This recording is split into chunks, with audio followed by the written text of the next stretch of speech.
আসসালামু আলাইকুম রহমতুল্লাহি ওয়া বারাকাতুহু। সম্মানিত প্রিয় মুসলিম ভাই ও বোনেরা, আজকে আপনাদের মাঝে আলোচনা করব পাঁচ ওয়াক্ত নামাজের সময়সূচি।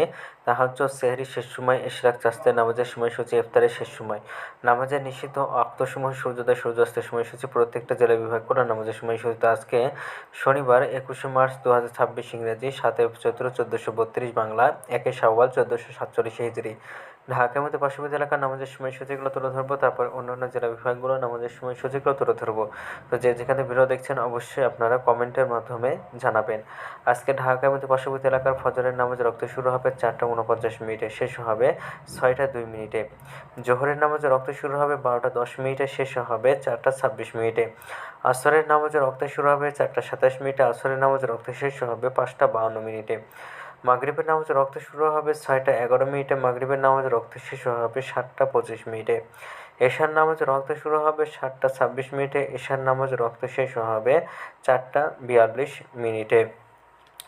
আজকে আলোচনা করব নফল ঢাকার মতো পার্শ্ববর্তী এলাকার সেহরির শেষ সময় হলো 4:47, আর ইফতারের সময় হলো সন্ধ্যা 6:11।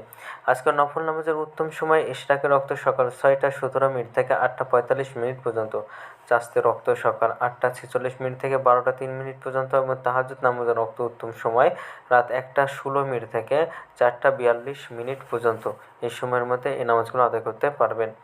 আজকের নামাজের নিষিদ্ধ অক্ত হলো 3টার সময়, সকালে 6:03 থেকে 6:16 পর্যন্ত, দুপুরে 12:04 থেকে 12:09 পর্যন্ত, এবং বিকালে অর্থাৎ সন্ধ্যায় 5:53 থেকে 6:09 পর্যন্ত।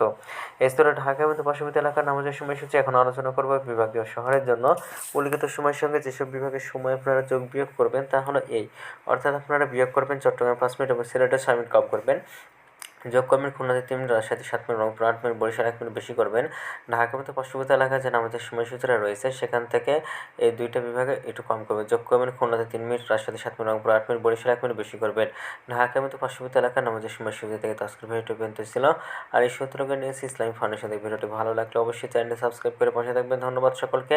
আসসালামু আলাইকুম রহমতুল্লাহি ওয়া বারাকাতুহু।